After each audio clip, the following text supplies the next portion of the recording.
성경에는 하나님이 쓰신 위대한 사람들도 많이 기록되어 있지만 우리가 보면 좀 의아한 사람들이 좀 있어요.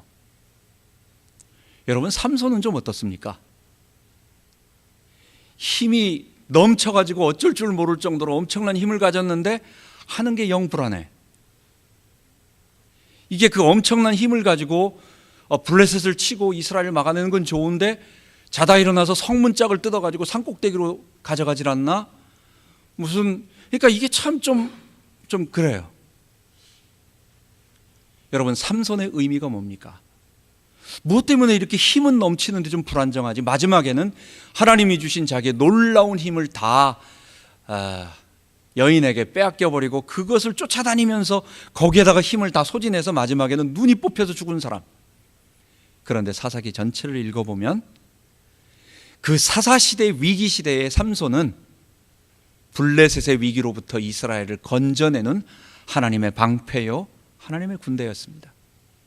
하나님은 삼손이라고 하나의 조금 불안정하지만 그 삼손이 사사로 있는 한 이스라엘은 한 20여 년 이상 동안을 블레셋의 그 무서운 철기를 가지고 있는, 칼과 창과 그런 것을 가지고 있는 해양 민족 블레셋으로부터 이스라엘을 지켜낼 수 있었던 것입니다.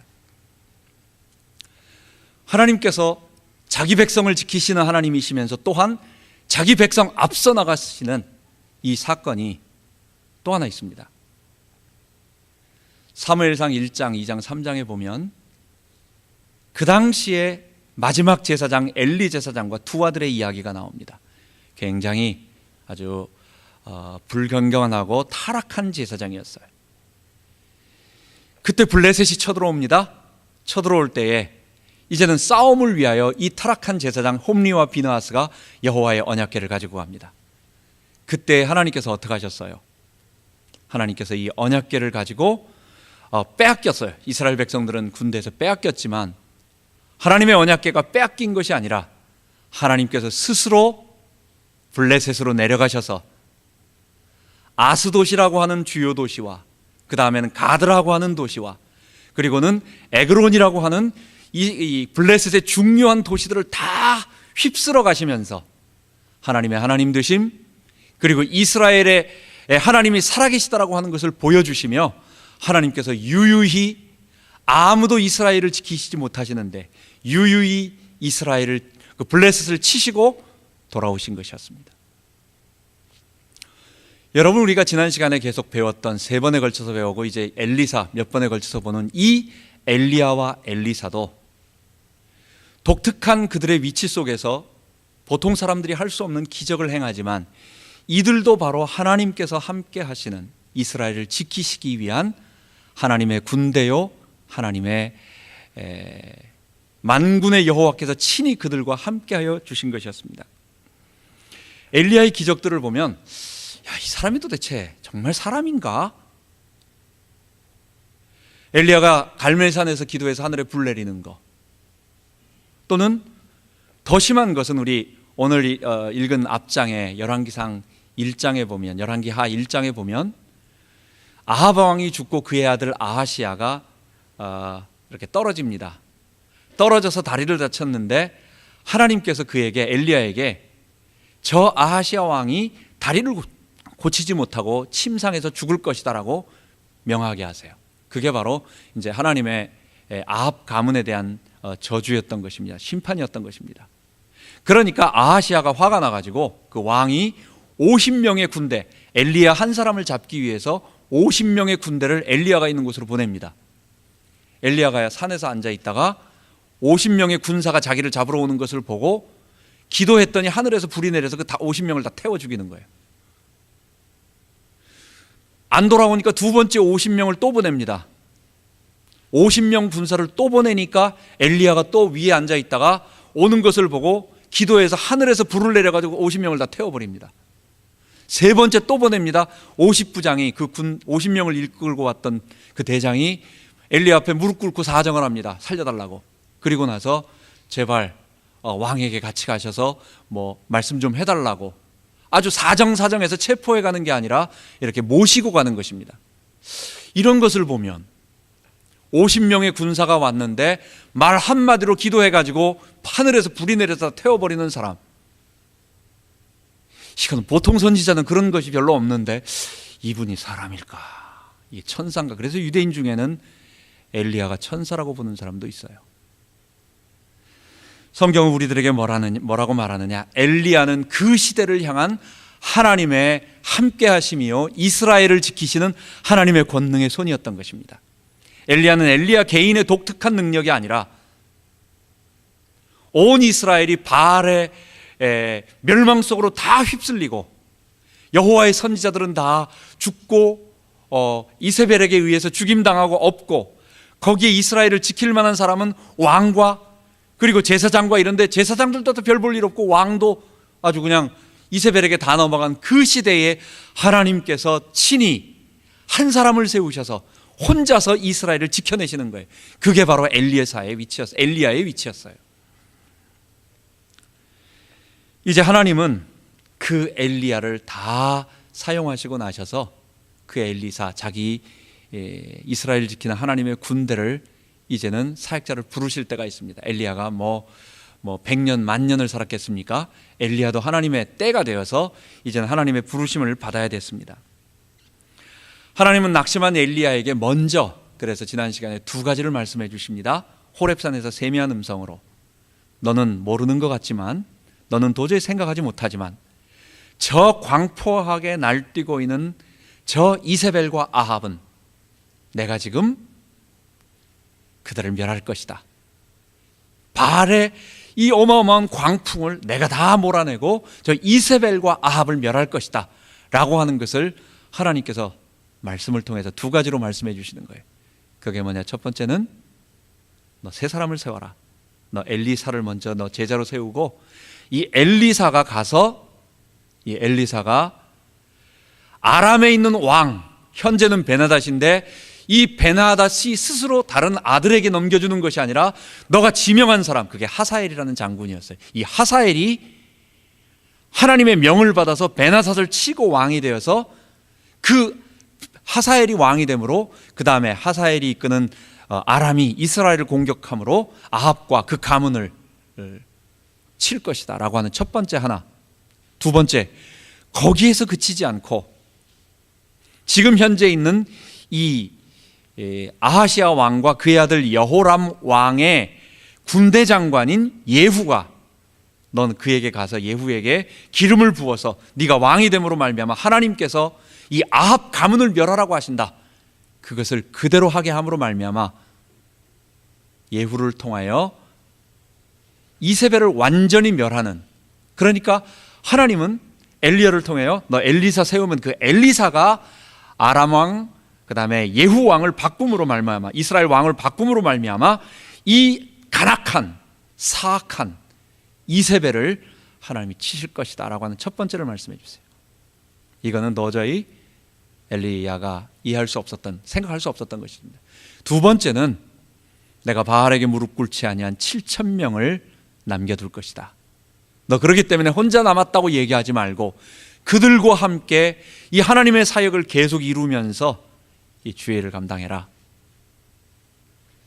바알에게 무릎 꿇지 아니한 7,000명이 모두 다 엘리야와 같은 선지자였을까요? 엘리트 선지자였을까요? 전적으로 풀타임으로 그의 사역을 모두 내려놓고 엘리야처럼 다니면서 하나님께 예언을 하는, 이스라엘 백성들에게 예언하는 7,000명이나 되는 사람들이 그 이스라엘 땅에 전부 있는 걸까요? 엘리트 선지자가 아닌 그들의 대부분은 하나님을 경외하며 자기 있는 일터에서 하나님의 사역을 감당하는 경건한 하나님의 사람들이었던 것입니다. 우리 주변에도 보이지 않는 하나님의 사람들이, 숨겨놓은 사람들이 있어요. 바알이 하나님이 아니고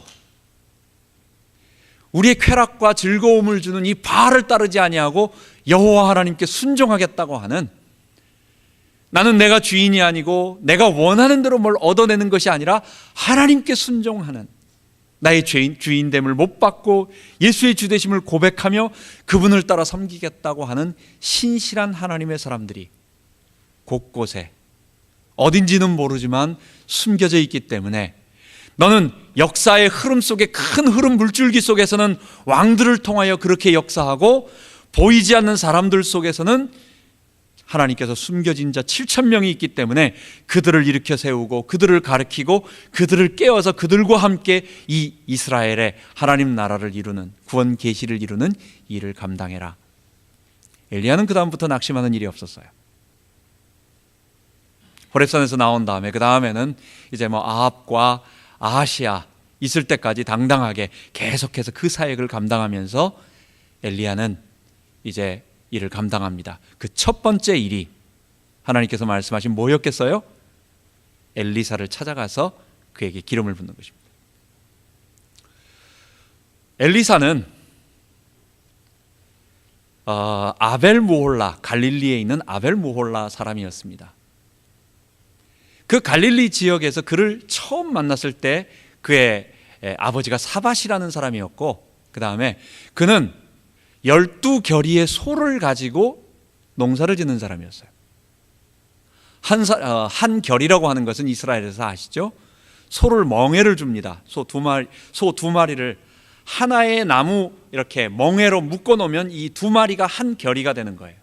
그럼 12결이라고 한다면 몇 마리예요? 소가 24마리예요. 한 사람이 24마리를 갖다 이끈다는 얘기가 아니라 하인도 시키고 또 여러 사람들을 시켜서 어쨌든 그가 농사를 짓는 범위는, 그가 경작하는 땅은 최소한 24마리, 이 소가 경작을 하고 있는 그런 농사를 짓는 사람이에요. 그러니까 엘리사는 이 동네에서 조그마한 일을 하는 어떤 그런 농사꾼이 아니라 그래도 이 스케일이 크고 좀 아버지가 부자였나 보죠. 어쨌든 그런 사람이었어요. 그런데 하나님께서 엘리사를 지목하시니까 엘리야가 엘리사에 가서 그의 겉옷을 던집니다. 이게 무슨 의미겠어요? 너 내 옷을 짚고 나를 따르라는 말씀이에요. 그랬더니 엘리사가 그 자기가 하던 모든 일들을 내어버리고 딱 엘리야를 따르는 거예요. 엘리야를 따를 때 먼저 소를 잡아가지고 자기가 이끌고 있던 소들 중에서 다 24마리 나 잡은 건 아니고 그 중에 한 결이 2마리를 잡아서 전부 고기를 삶아가지고 마을에 있는 사람들에게 다 나눠줍니다. 그 다음 그 소가 메고 있던 나무 멍에를 집안 어디다 놔두는 게 아니라 이거 불태워버립니다. 이게 무슨 말이에요? 내가 돌아와서 다시 이 일을 하겠다라고 하는 어떤 근거를 다 마련해버리는 거예요. 자기는 다리를 건너가서 다리를 헐어버리는 거예요. 나는 돌아오지 않겠다. 나는 하나님이 나를 선지자로 부르셔서 엘리야의 뒤를 따르게 하신다면 그 엘리사의 사역을 계승해서 나는 이스라엘을 지키는 그 일을 하겠다라고 하는 분명한 결단을 엘리사가 하는 거예요. 엘리사는 그만큼 좌로나 우로나 치우치지 아니하고 이렇게 따르면 어떻게 될 것인가, 이렇게 따르면, 여러분 엘리야를 따르는 일이 어떤 일이에요? 이세벨의 위협, 직접적인 위협이 있는 길입니다. 24마리의 소를 통해서 농사를 지을 때 얻는 풍요로움과 부요함, 그거 보장할 수 없어요. 온 이스라엘이 바알에게 숭배하고 있는 그 바알로 다 넘어갔기 때문에 그 사람들, 일반 대중 백성들에게는 어쩌면 배척과 멸시와 천대를 받는, 그리고 집도 없이 정처 없이 엘리야처럼 떠돌아다니며 광야에서 사는 곳입니다. 미래가 전혀 보장되지 않은 길입니다. 엘리사는요 그걸 알았어요. 엘리야 따라가면 수지 맞겠다, 내가 밥도 잘 얻어먹고 내가 높은 자리에 앉겠다, 이런 생각을 하는 것이 아니라 엘리사는 그 엘리야가 지금 당하고 있는 일이 어떤 일이며 갈멜산 사건이 어떤 일이며 이세벨이 어떻게 이 엘리야를 공격하고 있는가라는 모든 것을 알고 주님을 따라가는 거예요. 엘리야를 따라가는 거예요. 주님의 부르심의 상급을 따라가는 거예요. 손에 쟁기를 잡고 뒤를 돌아보면서 있는 것이 아니라 이 쟁기를 앞보고 목표를 향하여 달려가는 것입니다. 여러분, 이게 엘리사의 소명인 것입니다. 이러한 소명은 바로 우리 그리스도를 따르는 제자들과 다 동일한 것입니다. 그것은 결론에 가서 다시 한번 말씀을 드리도록 하겠습니다. 두 번째로, 이 엘리사가 엘리야에게 이제 말을 합니다. 엘리야가 이제 얼마 안 있어서 이제는 스스로 제자들에게 계속 말합니다. 내가 이제 곧 머지않아 조만간 이제 오늘 내일 하나님께서 나를 부르실 것이다. 그래서 내가 하늘로 올라간다. 엘리사가 그 말을 듣습니다. 그러면서 이제 그때쯤 돼가지고 엘리야가 길갈이라고 하는 곳, 저 위에 길갈은 두 군데가 있습니다. 여러분, 숲곳에서 지나서 요단을 건너고 그 다음에 제일 먼저 여리고를 치기 전에, 여리고의 전에 앞에 3km 전에 있는 곳이 어디에? 길갈이에요. 거기서 이스라엘 백성들이 다 할례를 행합니다. 여러분, 전쟁터가 3km 앞인데 적군 앞에서 모든 이스라엘 남자들이 할례를 받는 겁니다. 적군 앞에서, 3km 앞에서 하나님께서 뭐라고 하시는 거예요? 이 싸움은 너희들의 싸움이 아니다. 이건 여호와의 싸움이다. 거룩한 전쟁이다. 그 길갈은 여리고 동쪽에 있습니다. 근데 지금 말하는 길갈은 그 길갈이 아니에요. 이거는 저 세겜과 세겜 아래 이제 실로가 있고, 실로에서 남쪽으로 한 5km 정도 되는 바로 그런 곳에 있는 길갈에서, 그 다음에 조금 내려옵니다. 내려오다 보면 어디가 있어요? 베델이 있습니다. 베델에서 산 아래를 타고 이제 다시 내려가는 것, 저 요단강 앞에 가서 첫 번째 있는 성이 뭐예요? 그게 여리고예요. 엘리야가 제자들에게 하나님이 나를 이제 부르신다, 이제 곧 간다 라고 말하면서 길갈을 떠나니까 계속해서 엘리사는 엘리야를 따라갑니다. 근데 엘리야는 특이하게 따라오지 말라고 해요. 너 여기 있어라, 따라오지 말아라. 근데 엘리야는 아닙니다, 나는 스승님을 꼭 따라갈 것입니다. 결단코 놓치지 않을 것입니다. 계속 그래요. 베델로 갔습니다. 베델에서 너 여기 머물러 있어라. 아닙니다, 나는 스승님을 따라가겠습니다. 나는 결코 혼자 남아있지 않겠습니다. 맹세하면서 쫓아갑니다. 여리고 내려갑니다. 거기서도 너 여기 머물러 있어라. 여러분, 이 장면만 보면 엘리야는 왜 무엇 때문에 자꾸만 엘리사가 귀찮은가요? 왜 따라오지 말라고 할까요? 엘리사는 스토커인가요? 왜 자꾸만 싫다고 하는 사람 쫓아갈까요?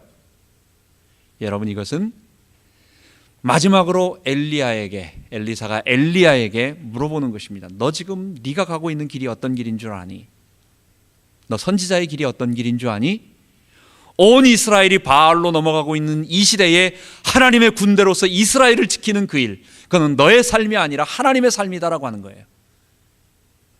너의 명예를 위하여 사는 것이 아니라 하나님을 위하여 살아가는, 너의 삶이 아닌 가족도 없고, 예수님은 뭐라고 말합니다? 가족과 친척과 전토를 버리고,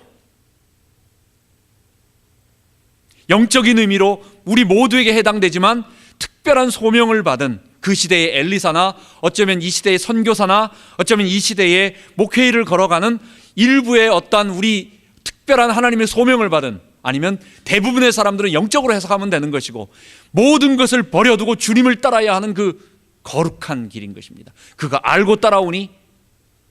너 좀 따라오다가 따라가면 수지 맞을 것 같은데, 항상 사람들이 대접을 하니까, 엘리야 대접하니까 뭐 조금이라도 얻어먹을 수 있고, 사람들이 존경하니까 나도 존경받을 수 있고, 사람들이 기적 좀 베풀면 돈 갖다 주면 돈 벌 수도 있고, 이런 헛된 생각하지 말고 너가 따라가는 길이 어떤 길인지, 내가 가는 길이 어떤 길인지 너 아느냐고 선지자의 자세를 물어보는 것이고, 그리고 그에게 다시 한번 다짐하며 확인하는 것. 엘리야는 거기에 대해서 나는 분명히 선생님 엘리야를 따라서 똑같이 그 길을 걸어가겠습니다 라고 믿음을 고백하는 것입니다. 엘리야가 이제 승천을 하게 됩니다. 이제 엘리야가 마지막으로 여리고에서 나와서 요단강을 건너는데 자기 옷을 벗어서 치니까 물이 갈라지는 거예요. 참 하나님의 놀라운, 그러니까 오늘 모든 목사님들이 좀 이랬으면 좋겠다 이렇게 생각하지 마십시오. 그건 나중에 말씀드리겠습니다. 엘리사의 기적은, 엘리야의 기적은 그 시대를 향한 하나님의 독특한 구원사적인 의미가 있는 것입니다.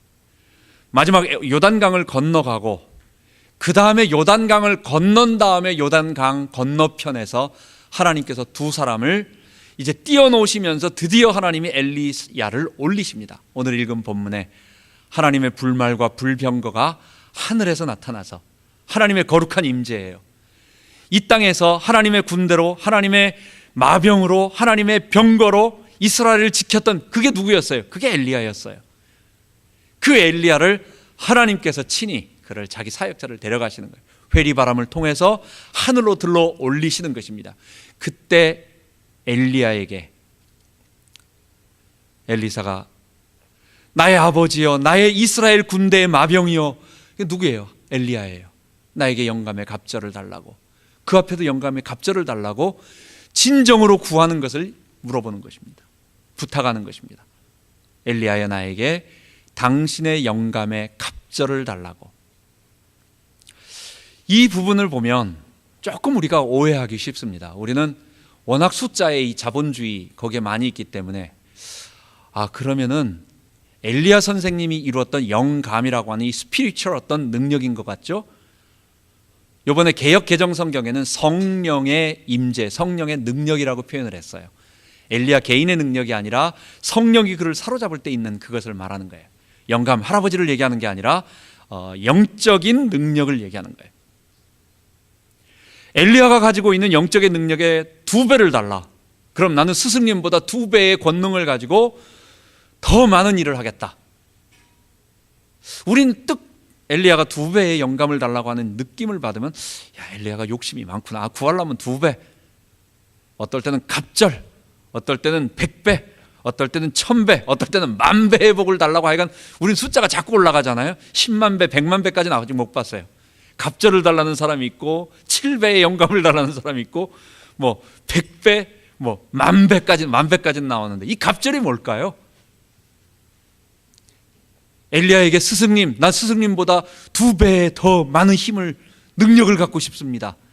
엘리야에게 엘리사가 그렇게 말하는 것이 아니라 신명기 21장에 보면 너가 첫째 아들이 싫다고 하더라도, 장자가 싫다고 하더라도, 둘째가 이쁘고 첫째 아이가 밉다고 할지라도 장자에게는 너 그에게 갑절을 두라는 거예요. 장자가 2배의 몫을 받으라는 거예요. 왜냐? 너가 가지고 있는 유산과 모든 것이 그 장자에게 넘어간다고 말하고 있는 것입니다. 여기서 갑절이라고 하는 것은 내가 당신보다 2배의 초능력을 가짐으로 더 힘있게 한번 막 이스라엘에게 이렇게 기적을 베풀겠다라고 하는 그런 이야기가 아니라, 나는 하나님께서 당신을 통하여 이루었던 이 놀라운 사역을 내가 그대로 계승하는 장자의 직분을 받겠습니다라는 거예요. 하나님이 당신에게 임하셨던 것처럼 나에게도 그 하나님의 영감을 동일하게 하셔서 당신이 하셨던 일을 다른 사람이 아닌 내가 그대로 따라가겠습니다. 나에게도 그 역할을 계승하여 주옵소서라고 하는 말이 갑절의 영감을 달라고 하는 말 속에 들어있는 것입니다. 이스라엘식이 왜 엘리사는 그렇게 영감이라고 하는 스피리추얼, 성령의 임재, 성령의 능력을 구했을까요? 그 성령의 능력은 이사야도 똑같이 특별한 물을 가르기도 하고 하늘에 불 내리는 건 없었어요. 아이를 살리기도 하고 수많은 기적들을 베풀기도 합니다. 그런데 왜 그때는 그런 기적이 필요했을까요? 그 시대는 말로 해서는 안 되는 시대였어요. 한마디로 말한다면 모든 사람들이 거기서는 지금 어디에서 이렇게 하나님의 말씀을 잘 이렇게 계시를 풀어서 하는 이거 갖고는 사람들이 양이 안 차는 시대였어요. 그리고 다 바알을 좋아하며 바알을 따라가는, 그렇기 때문에 하나님은 하나님의 사심을 나타내시는, 그리고 이스라엘을 공격하는 수많은 사람들을 지켜내기 위해서는 하나님께서 특별한 기적을 베푸셔야 할 그때였던 것입니다. 그 이후에 엘리사 이후에 그 다음에 이스라엘 멸망기 때 선지자들에게는 그런 영감이 나타나지 않아요. 특별한 그 시대가 있었던 것입니다. 그래서 이제 엘리사가 엘리야의 영감을 그대로 받고 나서 엘리사의 그대로 사역을 계승합니다. 그리고 나서 오늘 읽지 않은 본문에 3가지의 기적이 나타납니다. 엘리야에게 하나님의 영감, 다시 말한다면 하나님께서 엘리사를 쓰셨던 것 같이 이스라엘 군대로서 엘리사를 쓰신다라고 하는 그 증거가 그들에게 3가지로 나타나요. 첫 번째는 엘리야가 가지고 있었던 옷을 엘리사도 치니까 똑같이 요단강이 갈라지는 일이 벌어지게 되었습니다. 여러분, 물을 가른다라고 하는 것, 이것은 마치 모세가 홍해를 가르고 여호수아가 요단강을 가르듯이 마치 엘리야처럼 엘리사도 다시 요단을 건너서 이스라엘을 구원하는 그 구속사의 놀라운 의미를 가지고 있는, 여러분 아무나 나도 엘리사의 영감, 엘리야의 영감을 주십시오라고 해가지고 기도 밤새도록 기도하고 40일 금식 기도하고 요단강에 가서 물이 갈라지도록 한번 기도해 보십시오. 안 갈라집니다. 여러분 만약에 내가 한번 갈랐다 그래가지고 저 사람이 저 목사님이 신령하다 그러면요, 그게 소문나면 어떻게 되겠어요? 옆 교회 목사님, 그 다음에 한국에 있는 목사님부터 2배로 기도하는 사람 생기고, 거기 가가지고 계속 전부 다 갈라지라고 계속 기도할 거예요. 내가 더 세다고, 나도 하나님의 그거라고. 물고기들이 가만히 있질 못해요. 거기 있으면 계속 갈라져야 되니까 이게 어떻게 있을 수가 없어. 여러분, 이스라엘 여호수아처럼 가나안을 정복하는 데 있어서 구원사의 그 길을 보여주는 첫 번째, 저 요단 강 건너 뚝에서 여리고에서 그 생도들이 보니까 강물을 가르는, 저분이 바로 하나님께서 다시 쓰시는구나, 지금 그렇게 중요한 일을 하시는구나라고 하는 첫 번째 증거가 있었습니다. 두 번째는 여리고는 저주받은 땅입니다. 여호수아 시대에 성이 무너지고 나서 여호수아가 예언을 합니다. 이 성벽을, 이 성을 다시 건축하는 자는 성을 쌓기 위해서 기초를 세우면 첫째 아들을 잃게 되고, 그 다음에 성문을 세울 때는 둘째 아들을 잃게 된다, 이런 저주를 했어요. 여호수아가 바로 이 성을 다 불태우고 났잖아요. 불태우고 성을 못 쌓게 만드는 거예요. 그런데 어땠습니까? 아합 시대에 베델 사람 히엘이라고 하는 사람이 성을, 여리고를 건축합니다. 그 예언 똑같이 첫째 아들이 성 기초를 쌓을 때 첫째 아들이 죽고, 그 다음에 그가 문을 만들 때 말째, 그러니까 아마 아들이 둘이었던 것 같아요. 첫째 아들, 둘째 아들 모두 죽게 됩니다. 이만큼 여리고는 너무도 위치적으로는 중요한 관문인데 몇 년이에요 벌써? 사사시대가 350년입니다. 그리고 한참 지났으니까 벌써 한 400년, 500년 동안 사람이 기거할 수 없는 그런 저주받은 땅이 되어버렸어요. 그 원인이 뭐냐? 거기에는 물이 나오질 않아요. 그 물은 먹을 수 없는 물이야. 물은 나오는데 이 물이 사람이 마실 수 없는 물이 되니까 이게 어떻게 되겠어요? 엘리야가 건너오는 것을 보고 여리고에 있던 사람들이 물을 가져다가 이 물 좀 달게 해달라고, 우리가 써서 못 먹겠다고 엘리야가 그릇을 하나 가지고 오라고 하고, 새 그릇을 가져다가 새 그릇에다가 소금을 담아 오라고. 그리고 나서 물의 근원에 가서 소금을 뿌립니다. 그러면서 여호와의 이름으로 이 물이 깨끗하여졌다고, 저주가 풀어지고 깨끗하여졌다고 선언을 합니다. 그때서부터 그 물이 먹게 돼요.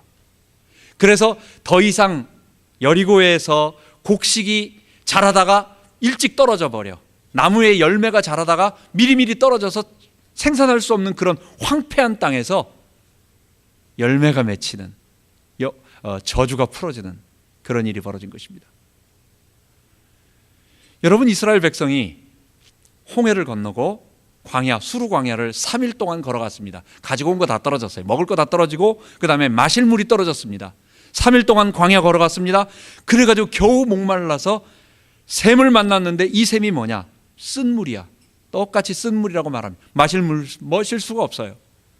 그걸 마라, 쓴 물이라고, 마라라고 합니다. 그때 모세가 어떻게 하죠?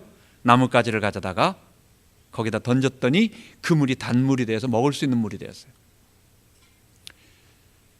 소금을 던지느냐 나무를 던지느냐가 중요한 게 아니고 하나님의 권능이 함께 하셔서 죽음의 땅, 황폐의 땅, 저주의 땅, 아무것도 생산할 수 없는 그 저주의 땅이 이제는 거룩한 땅, 하나님이 살아날 수 있는 생명의 땅으로 바뀐 것입니다. 모세가 마라의 쓴물을 고치듯이 바로 엘리사가 여리고에 있는 그 쓴물을 고치는 것입니다. 세 번째로 여리고에서 나와서 다시 베델로 올라갑니다. 올라가는데 오늘 조금 의아한 그것이 하나, 여러분들 성경을 읽다 보면 아마 그것을 보게 될 것입니다. 아이들이 나와서 엘리사가 베델로 올라가는데 거기서 아이들이 나와가지고 엘리야를 놀립니다. 심한 말로 놀립니다. 근데 엘리야가 젊은 사람이에요. 이 사람이 아무리 봐도 20대 정도, 그 당시에 나이가 그래요. 왜냐하면 55세 정도 동안 55년간 사역을 했는데 처음 부름받았을 때는, 그러니까 아무리 해도 뭐 80, 90, 100세 넘어가지 않는 거니까 해도 한 20대 초반의 젊은 사람인데, 근데 엘리사의 특징은 아마 머리가 일찍 벗어진 어떤 특별한 그런 것인 것 같아요. 근데 엘리사가 베델로 올라가는데 아이들이 나와서 이야기를 합니다. 대머리여 올라가라, 대머리여 올라가라라고 그렇게 얘기를 하는 거예요. 엘리사가 화가 납니다. 화가 나는 것처럼 그들에게 저주를 해요. 저주를 했더니 숲속에서 2마리의 암콤이 나와가지고 그 42명을 찢어버립니다. 자, 이 본문이 그대로 성경에 나와 있는데 이걸 아무리, 이게 도대체 무슨 말일까? 아이들이 자기를 좀 놀린다고 그렇게 무서운 저주를 하는 건 또 뭐며, 그 저주를 듣고 아이들이잖아요. 애들은 뭔 말을 못해요. 애들이. 근데 그 애들을 42명이나 그냥 찢었다고요. 하나님은 그것을 그렇게 실행을 했냐 말이에요. 이걸 저주하는 엘리사는 뭐고, 그걸 또 찢는 하나님은 또 어떤 분이시고, 이게 참 그래요. 이 본문을 보면 여러분, 성경의 아이라고 말하는 아이는 10살 미만의 아주 초등학교 이런 애들, 초딩들이 아니라, 이 사람들은 요셉이 꿈을 꿀 때 아이라고 말할 때 17살, 17살이었습니다. 이 요셉에게도 아이라고 말합니다. 그 다음에 이삭이 등에 짊어지고 모리아 산으로 걸어 올라갑니다. 아이가 자기를 태울 만한 장작을 갖다가 요만큼 가져가겠어요? 아니에요. 자기를 완전히 불태울 정도면 제법 큰 나무찜을 짓는 거예요. 그 나무찜을 짊어지고 갈 정도라면 아이라고, 이 이삭을 아이라고 말을 했습니다. 그렇다고 한다면 이 이삭도 나이가 청소년 이상의 훨씬 더 큰 겁니다. 솔로몬이 20대 전후반 왕이 되었는데 그 솔로몬을 아이라고 말합니다. 이런 모든 것을 볼 때 여기서 어린아이라고 말하지 아니하고 젊은 아이라고 말하는 것을 보면, 성경은 베델에서 나온 사람들, 여러분 베델이 어디예요? 여로보암이 금송아지를 만들고, 이 금송아지가 우리 하나님이다라고 말한 그 우상숭배, 금송아지 우상숭배의 현장이에요. 그 본거지예요. 거기에 있는 아주 젊은이들이 나와가지고 엘리사를 놀리는 것입니다. 근데 놀리는 것이 뭐냐? 대머리라고 하는 부분에 강조점이 있는 것이 아니라 올라가라고 하는 부분이 더 중요한 것입니다. 엘리야는 누구예요? 털이 많은 사람이에요. 그는 몸에 털이 많은 자요, 털옷을 입고 또한 이 온몸에 털이 많은, 그래서 일부러 그 세례 요한이 자기가 엘리야의 모습으로 나타난다라고 하는 것을 사람들에게 딱 보면, 저 엘리사 지금 흉내내고 있네, 엘리야인가 보다 느낄 정도로 약대 털옷을 겉옷에 입고 그렇게 허리에 띠를 띠고 그렇게 석청을 먹으면서 광야에 있는 거예요. 그런 털이 많은 엘리야에 비해서 당신은, 엘리사를 비꼬면서 어느 날 갑자기 엘리야가 그렇게 온 이스라엘에 하나님이 있다 없다 어쩌고 저쩌고 하고 돌아다니더니 갑자기 큰 소리 치더니 없어져 버렸어. 그리고 하늘로 올라갔대. 근데 이 사람들은 그걸 믿지 않는 거예요. 엘리야의 승천 소식이 온 이스라엘 퍼졌지만 베델의 그 젊은 애들은 그걸 믿지 않고, 엘리사가 어디로 그냥 큰 소리 치더니 사라져 놓고 하늘로 올라갔다고 그랬어? 너도 그럼 한번 올라가 봐. 너도 올라가라. 엘리사야 꺼져버려라. 엘리야처럼 꺼져라. 그 얘기를 하는 거예요.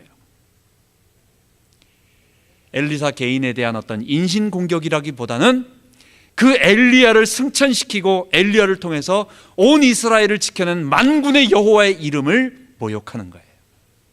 그래서 엘리사는 그들을 여호와의 이름으로 저주를 하고, 그래서 암콤이 나와서, 여러분 힘은 수콤이 세지만 그 화가 나면 암콤이 더 무섭습니다. 새끼를 빼앗긴 암콤, 성경엔 그런 얘기 납니다. 더 무서워요. 앞뒤가 안 보여요. 여러분, 저도 애를 갖다가 한 번씩 다 잊어버렸는데, 애 잊어버리면요 아무것도 안 보여요. 애를 잊어버렸다. 그러면 뭐 물불이 안 가려지는 거예요.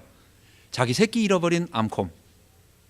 그런 느낌을 가진 암콤 2마리가 42명의 젊은이들을 모두 잡아먹었다 이 뜻이 아니라 찢었다.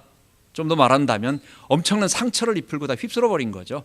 뭐 다 2마리가 물어뜯는데 나머지는 안 도망가고 다 잡혔어. 뭐 이런 느낌보다는, 그러니까 크게 상처를 입히는 그런 찢었다라고 하는 그것. 그래서 여러분들이 성경을 읽으면서 참 엘리야가 애들이 자기를 욕한다고 저주하고 암콤이 막 찢어 죽이고 좀 이상하다. 이거 좀 난해 구절 같은데, 오늘 본문을 통해 가지고 하나님을 모욕하는 베델의 그 젊은이들을 하나님께서 징벌하신 것으로 보는 것입니다. 오늘 마지막 이제 이 말씀들을 우리에게 적용하면서 마치도록 하겠습니다. 드디어 엘리사가 소명을 가지고 이제는 하나님의 제자도를 따라갑니다. 그 엘리야의 사역을 감당합니다. 우리는 어떻게 적용을 할까요? 이스라엘을 지키시는 자는 누구였어요? 엘리야도 아니고 엘리사도 아니었어요. 누구였어요? 하나님, 바로 하나님이셨어요. 엘리야가 중요한 것이 아니라, 엘리사가 중요한 것이 아니라, 그의 기적이 중요한 것이 아니라, 그를 손으로 사용하셔서 그 배후에서 역사하셨던 하나님이 중요한 것입니다. 하나님은 한 번도 자기 백성을 버리신 적이 없어요. 하나님은 내가 너희를 눈동자와 같이, 이사야 49장에 보면 여인이 어찌 그 젖 먹는 아이를 잊으며, 어떻게 잊어버리겠어요? 엄마는요, 바깥에서 많은 아이들이 뛰어놀지만 내 아이가 울 때는 그 소리를 알아들어요. 엄마는 저기 집 밖에 직장에서 일하면서도 우리 애가 배고파 운다라고 생각을 하고 그것을 알아들어요. 엄마의 모든 관심과 엄마는 그걸, 여인은 절대로 잊어버리지 않아요. 자기 낳은 아이를 잊어버리지 않아요. 그런데 혹시나, 그럴 리 없지만 혹시나 그 여인이 아이를 잊어버린다 할지라도 나는 결단코 너를 잊지 아니하실 것이다. 하나님께서 말씀하십니다. 하나님은 우리를 자기 눈동자와 같이, 신명기 32장에 보면 자기 눈동자처럼, 우리 눈에 가장 보호를 많이 받는 데가 어디예요? 우리의 눈이에요. 눈은 3가지에 걸쳐가지고 위에서 비가 떨어지면 머리카락으로 한번 받고, 눈썹으로 한번 받고, 속눈썹으로 한번 받고, 눈꺼풀로 한 번 더 받아요. 막아줘요. 여러분의 어떤 일이 생기면 제일 먼저 어떻게 합니까? 얼굴 가리면서 눈부터 가리고, 이 얼굴 가리는 게 이게 뭐 턱 찢어질까 봐 그러는 게 아니고 이 눈동자를 감는 거예요. 하나님이 너무 표현을 잘하셨어요. 나의 눈동, 하나님의 눈동자처럼 그렇게 귀하게 여기시고 보호하시고 아끼신다고, 하나님이 자기 눈동자처럼 지키신다고 말씀하여 주셨습니다. 여러분, 우리 삶에서 하나님을 신뢰하고 믿음으로 나아가야 되겠습니다. 하나님은 내가 가장 필요로 하고 있는 것이, 지금 내가 가장 필요한 것이 무엇인 줄 알아요. 여러분, 지난번에 제가 사랑한다라는 것과 좋아한다라는 것을 말했습니다. 여러분, 부모처럼 자식을 사랑하는 사람이 없어요. 내가 우리 아이들이 화요일마다 저희 집에 오잖아요.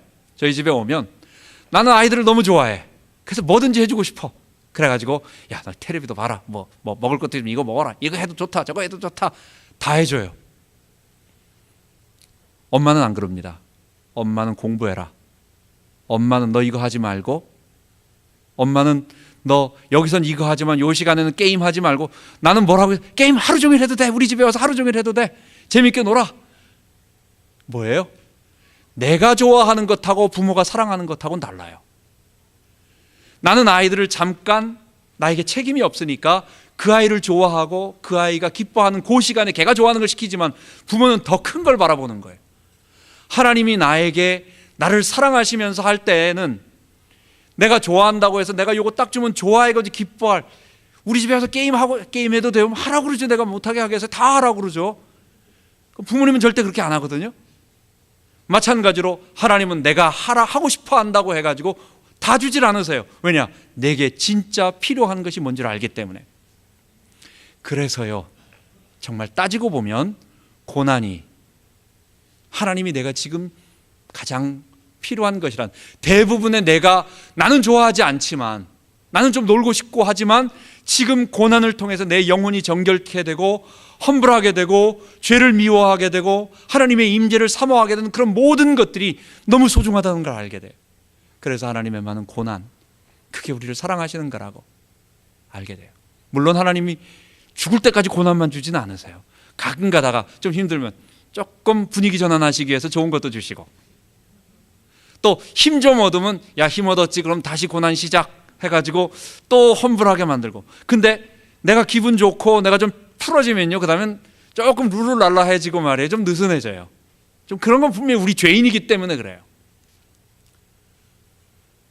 오늘 내게 오는 고난, 하나님이 나를 지키시는 방법이, 아이가 울고 있어도 부모가 걔를 일으켜서 줘서는 안 돼. 지 스스로 일어나 봐야 걔가 자라는 거예요. 숙제를 못한다고 해가지고 부모가 숙제를 다 해줘 버리면 어떻게 되겠어요? 지가 힘들어도 숙제를 지가 해내야 되는 거죠. 그러니까 성장을 위해서 부모가 손대지 않고 어떤 도와주는 많은 부분으로, 그러나 결국은 자기가 할 수 있도록 도와주는 그것, 우리는 힘들기 때문에 이걸 우리는 고난이라고 말하지만 하나님은 축복이라고 말하는데 우리는 고난이라고 읽는다, 뭐 이러면서 이런, 그게 하나님이 나를 사랑하시는 그거라고 믿고 신뢰하고 따라가 보세요. 반드시 하나님의 좋은, 그렇다라고 하는 것을 알게 될 것입니다. 하나님은 한 번도 나를 버리지 아니하시고 외면하지 아니하시고, 그리고 눈동자같이 살피시는 그런 분이셨습니다. 오늘날 엘리야와 엘리사의 사명은 그런 기적이 나타나지 않는 이유가 있습니다. 사람들은 이걸 잘 오해하는데, 하나님, 내가 기도해가지고 능력이 나타나면 하나님 이름 높이고 영광 돌리고 복음 전하고 얼마나 좋을까요? 여러분 참 그럴 것 같지 않아요?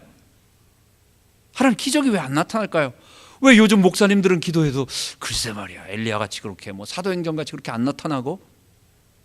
여러분, 중요한 것은 그 기적이라고 하는 자체가 중요한 것이 아니라 하나님의 사랑을, 하나님의 살아계심을 보이고 이스라엘 백성들이 바알에게나 아니면 다른 것에 관심을 갖지 않고 하나님께 집중하면서 하나님께 나올 수 있도록 만드는 도구가 뭐냐? 그 당시에는 기적이었어요. 이 기적은 하나님의 구원 계시인 그리스도에게로 계속 이끌고 가고 있습니다. 그냥 놔둬보세요. 이스라엘 백성들 전부 바알에게 다 갑니다. 먹을 것 준다고 하는데, 재밌는데, 예배 순서 재밌는데 이부 순서가 재밌거든요. 먹는데 힘들게 하라고 하지 말라고 이렇게 괴롭히는 것이 아니라 먹고 놀고 즐기고 재밌게 놀고 또 축복 쏟아진다고 말하고, 이런 우상이라면 100명이면 100명 다 글로 가게 돼 있는 거예요.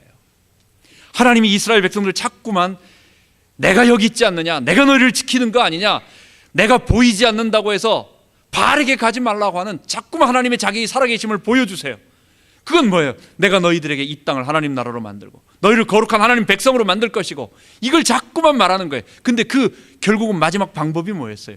그리스도께서 오셔서 십자가에서 죽으시고 부활하시고 그를 따르는 모든 자들이 예수와 함께 십자가에 못 박혀 죽음으로 구원 얻는 길이에요. 그러면 그들이 다 하나님의 백성이 되는 길이에요. 그렇기 때문에 십자가와 부활의 구원 계시 이전까지는 이스라엘 백성들과 사람들을 자꾸만 그 계시로 관심을 집중시키기 위하여, 하나님의 살아계심을 보이기 위하여 기적이 나타났지만, 그것이 나타나고 그것이 완전히 나타나고 그리고 그 완성된 것이 명확하게 변개되지 않도록 성경을 기록된 다음부터 이제부터 기적은요 조금 우리에게 장애물이 될 수가 있어요. 생각을 해보세요. 우리 죄의 본성은 기적을 한번 베푼다, 꼭 그렇다고 지금 기적이 아무것도 없다라는 얘기는 아닙니다. 하나님이 필요하시면 정말 사도행전에 그런 기적들, 죽은 자를 살리시는 기적까지 나타나게 하실 수 있어요. 그리고 선교 현장에서 우리는 봅니다. 그러나 일반적인 상황에서 기적이 한 번만 나타나 보십시오. 사람들이 밖으로 줄을 섭니다. 성경 말씀, 제가 기적을 한 번 베풀고 말씀하면 사람들은 많이 앉아 있는데 말씀에는 집중 안 하고 끝나고 기적 봐야지. 성경 말씀 어려워, 너무 복잡해. 그러니까 그냥 나는 저 기적 체험하고 나 하나님 체험해야지. 또 성령님이 말씀해 주시니까 그 미래 알아맞히는 거, 그거 기도해서 알아맞혀. 저분이 그냥 딱 이거다 말하면 그럽니까 하고 그냥 알아맞히지. 이런 식으로 사람들은요 말씀과 하나님의 구원 계시를 통해 가지고 결국은 뭐예요? 그게 우리도 예수님과 함께 십자가에 못 박히는 거예요. 예수님이 가이사랴 빌립보에서 마지막으로 그리스도 선언을 하시고 나서 아무든지 나를 따라오려거든 자기 십자가를 지고 나를 좇을 것이니라 얘기했습니다. 예수님이 지금 뭘 얘기하고 있는 거예요? 예수님을 좇는 사람은 뭘 쫓아가는 거예요? 예수님이 어떻게 쫓아가는 거예요? 지금 십자가를 지고 예수님이 갈보리로 올라가기 직전에 하는 말이라는 얘기예요. 이 말은 예수님과 똑같이 자기 십자가를 지고 예수와 함께 똑같이 골고다의 갈보리에 올라가서 예수님이 죽으실 때 우리도 죽으라는 얘기예요. 우리의 주인됨을 못 박으라는 거예요. 우리가 세례를 줄 때처럼 이제부터는 내가 주인 돼서 내가 원하는 대로 살지 아니하고 내가 하기 싫어도 예수님이 하라고 하면 해야 될 것이고, 내가 하고 싶지만 예수님이 하지 말라고 한다면 하지 않겠다라고 나의 주인이 예수님이라고 하나님이라고 선언하고 그게 십자가에 못 박히고 예수님을 주님으로 모시며 부활 생명으로 살아가는 거예요.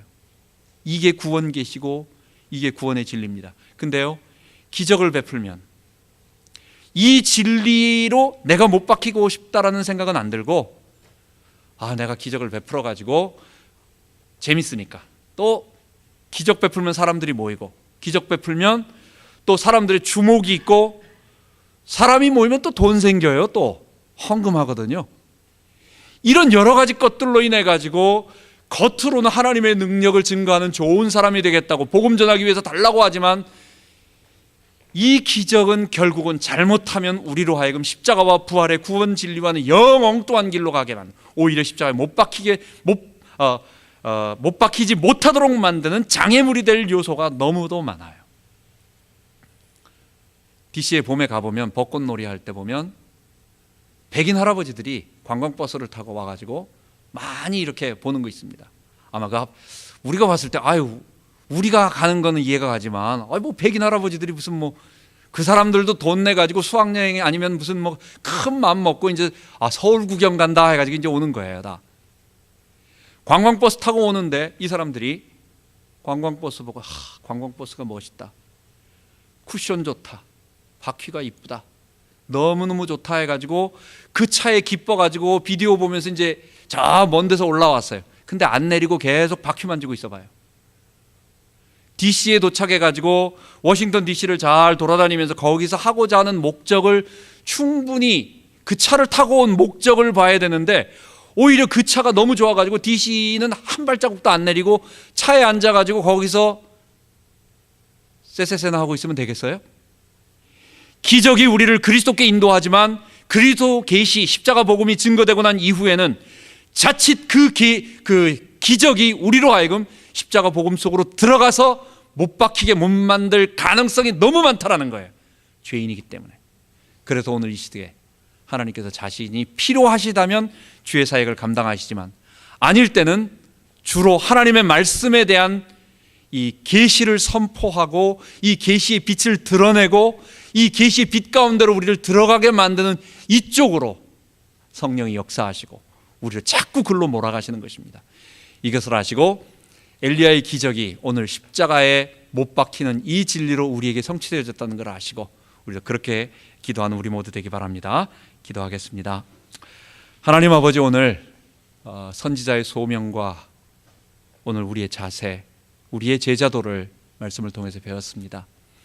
엘리야와 엘리사가 대단한 것이 아니라 그들의 놀라웠던 신비한 능력이 대단한 것이 아니라 오늘 이 시대에 우리가 십자가와 부활에 동참하고 못 박히는 것이 바로 그것이 전부 다였습니다.